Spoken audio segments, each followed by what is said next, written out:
Hi there. Thank you for being here with me today.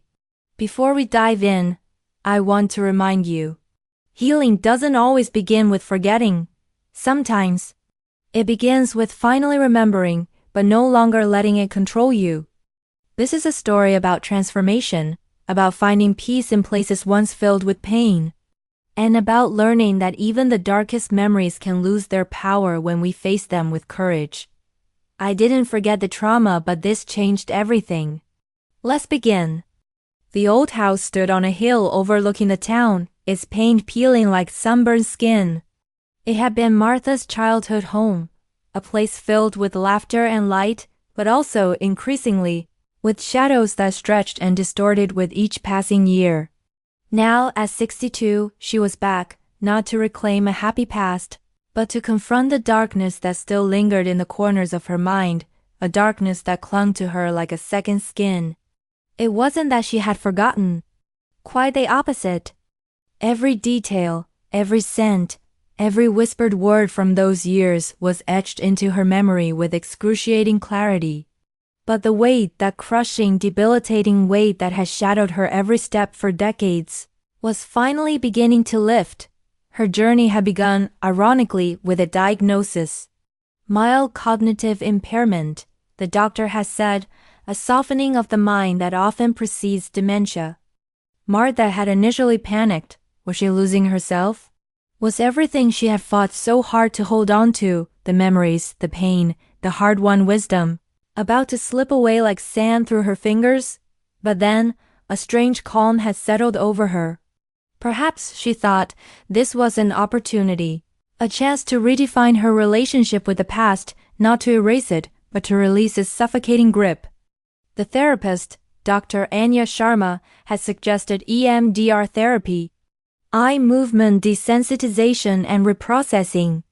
It sounded like science fiction, but Martha was desperate. The first session was terrifying.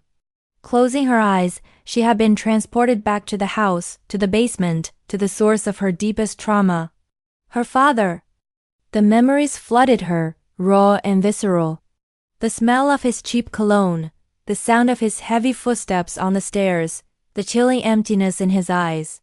With each guided eye movement, Dr. Sharma gently nudged Martha back to the present, reminding her that she was safe, that she was no longer that helpless little girl. It was slow, agonizing work. Each session left her drained and emotionally battered. There were days when she wanted to quit, to retreat back into the familiar numbness. But Dr. Sharma's unwavering support and gentle encouragement kept her going.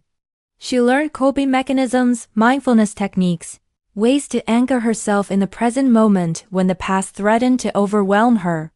She started journaling, pouring out her thoughts and feelings onto the page, releasing the pent-up emotions that had been festering inside her for so long. She also started taking better care of her physical health. She began walking every day, breathing in the fresh air, feeling the sun on her skin. She overhauled her diet, cutting out processed foods and sugar, and focusing on nourishing her body with whole healthy foods. She even started meditating, finding a quiet space within herself, where she could observe her thoughts and feelings without judgment. These lifestyle changes, combined with the therapy, slowly began to chip away at the wall of fear and pain that surrounded her. The house itself was a character in her story. As a child, she had loved exploring its hidden corners, playing hide-and-seek with her siblings, imagining fantastical worlds in the attic. But after her father's death, the house had become a prison, a constant reminder of his presence, of the secrets and lies that had haunted their family. Returning now, she saw it with new eyes. It was still a flawed and imperfect place, but it was also a testament to resilience, to the enduring power of family, even in the face of unimaginable pain. She spent hours cleaning and decluttering, sorting through old photos and mementos. Each object held a story, a memory, some painful, some joyful. She allowed herself to feel the emotions, to acknowledge the pain, but without letting it consume her. She was not trying to erase the past, but to integrate it into her present, to make peace with it. One day, she found a box of her father's old tools in the basement. For years, she had avoided that basement like the plague, but now she felt a strange compulsion to confront it. She opened the box, her heart pounding in her chest. Inside, she found hammers, screwdrivers, saws, all worn and weathered from years of use. She picked up a hammer, its weight familiar in her hand. She remembered watching her father build things, his hands strong and capable. He had been a flawed man, a deeply damaged man, but he had also been a man who had worked hard to provide for his family. She realized with a start that she could acknowledge his flaws without condoning his actions. She could forgive him not for his sake, but for her own. As she continued to explore the house, she discovered hidden pockets of joy and resilience. She found old letters from her mother, filled with warmth and humor. She found a collection of her childhood drawings, vibrant and imaginative. She realized that her father's darkness had not been the whole story of her life. There had been light and love too, even in the midst of the shadows. Her siblings came to visit. They shared memories, both good and bad. They laughed, they cried, they supported each other. They realized that they had all been carrying the weight of their father's legacy in different ways. They talked about his mental health issues, his own traumatic childhood, his struggles to cope. They began to understand him, not as an excuse for his behavior, but as a way to make sense of it. Martha started attending a support group for people who had experienced childhood trauma. She found solace in sharing her story with others who understood what she had been through. She learned that she was not alone, that her experiences were valid, and that healing was possible. She discovered the power of forgiveness, not just of others, but of herself. She had spent so many years blaming herself for what had happened, for not being strong enough, for not being able to protect her siblings. But she realized that she had done the best she could with what she had. She had survived. She had persevered. She had found her way back to the light. As the months passed, Martha began to feel a sense of lightness she hadn't felt in decades. The memories were still there, but they no longer held the same power over her. She could think about her father without feeling overwhelmed with fear and anger. She could remember the good times without being haunted by the bad. The weight had lifted. She started volunteering at a local community center, helping other people who were struggling with their own mental health issues. She found purpose in sharing her story, in offering hope to others who felt lost and alone. She became an advocate for mental health awareness, speaking out against the stigma that still surrounds mental illness. She even started painting again, something she had loved to do as a child, but had abandoned after her father's death. She found that art was a powerful way to express her emotions, to process her trauma, and to connect with her inner self. Her paintings were vibrant and expressive, filled with color and light. They reflected her journey of healing and transformation. One day, she was walking through the town when she saw a young girl crying on a park bench. She sat down next to her and asked her what was wrong. The girl told her that her father had just been diagnosed with cancer. Martha listened patiently, offering words of comfort and support. She told the girl about her own struggles, about her father, about her journey of healing. She told her that even in the darkest of times, there is always hope. The girl looked at Martha with gratitude in her eyes. She said, "Thank you. I feel so much better now." Martha smiled. She realized that she had come full circle. She had transformed her pain into purpose. She had become a beacon of hope for others. Returning to the house on the hill, she sat on the porch, watching the sunset. The sky was ablaze with color, a breathtaking display of beauty and power. She closed her eyes, breathing in the fresh air. She felt a deep sense of peace and contentment. She had not forgotten, but she no longer felt the weight. She was free. The house on the hill, once a symbol of pain and suffering, was now a sanctuary, a place of healing and hope. She had finally come home, not just to a place, but to herself. The cognitive impairment, rather than robbing her, had in a strange way freed her.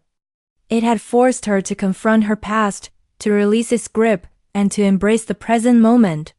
She was living proof that even the deepest wounds can heal, and that even in the face of loss and adversity, it is possible to find joy, purpose, and meaning in life. The key, she knew, was to keep moving, to keep learning, to keep growing, and to never give up on hope. She would continue her EMDR therapy, maintain her healthy lifestyle, and share her story with the world, inspiring others to heal and to live their best lives. She understood now that health wasn't just the absence of disease, but a holistic state of well-being, encompassing the physical, mental, and spiritual aspects of life. It was a journey, not a destination, and she was committed to walking that path with grace, courage, and compassion.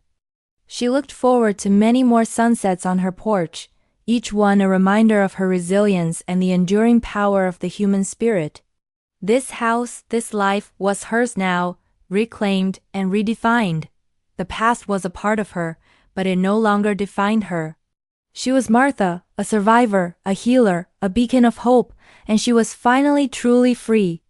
The journey wasn't over, of course. There would be good days and bad days, moments of clarity and moments of doubt. But she now possessed the tools and the resilience to navigate those challenges. She continued to attend the support group, finding strength and connection in the shared experiences of others. She also began to explore other forms of therapy, including art therapy and music therapy, discovering new ways to express her emotions and to heal her inner wounds. She even started writing a book about her life, sharing her story with a wider audience. It was a cathartic process, allowing her to reflect on her journey and to gain a deeper understanding of herself. The book became a bestseller, touching the lives of countless readers who were inspired by her courage and resilience. She received letters from people all over the world, thanking her for sharing her story and giving them hope. She also reconnected with old friends and made new ones. She realized that she had been isolating herself for too long, afraid to let anyone get too close. But she discovered that true connection was possible, that there were people who would love and support her unconditionally. She learned to trust again, to open her heart, and to allow herself to be vulnerable. She even started dating again. After years of being alone, she was hesitant to put herself out there. But she realized that she deserved to be happy, that she deserved to find love and companionship. She met a kind and gentle man who understood her past and accepted her for who she was. They shared a deep connection, based on mutual respect, trust, and love. They traveled the world together, exploring new cultures and creating new memories. As she grew older, Martha became a wise and respected elder in her community. She continued to volunteer her time and to advocate for mental health awareness. She mentored young people, sharing her wisdom and guiding them on their own journeys of self-discovery. She lived a long and fulfilling life, surrounded by love, joy, and purpose. And when her time finally came, she passed away peacefully in her sleep, in the house on the hill, overlooking the town she had always loved. Her legacy lived on, inspiring generations to come to heal, to grow, and to live their lives to the fullest. She was remembered not for her pain and suffering, but for her resilience, her courage, and her unwavering commitment to helping others. She had not forgotten, but she no longer felt the weight. She had transformed her trauma into triumph, her pain into purpose, and her darkness into light. She was free, and her spirit would continue to shine brightly, forever inspiring those who knew and loved her. Thank you for listening to this story. If it touched something deep within you, if it reminded you of your own journey or the healing still ahead, know this: you're not alone.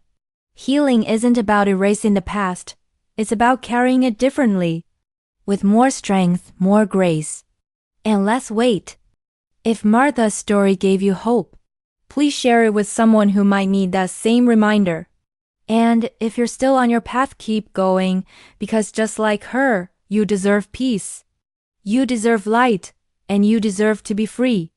Until next time, take care of yourself and keep choosing healing.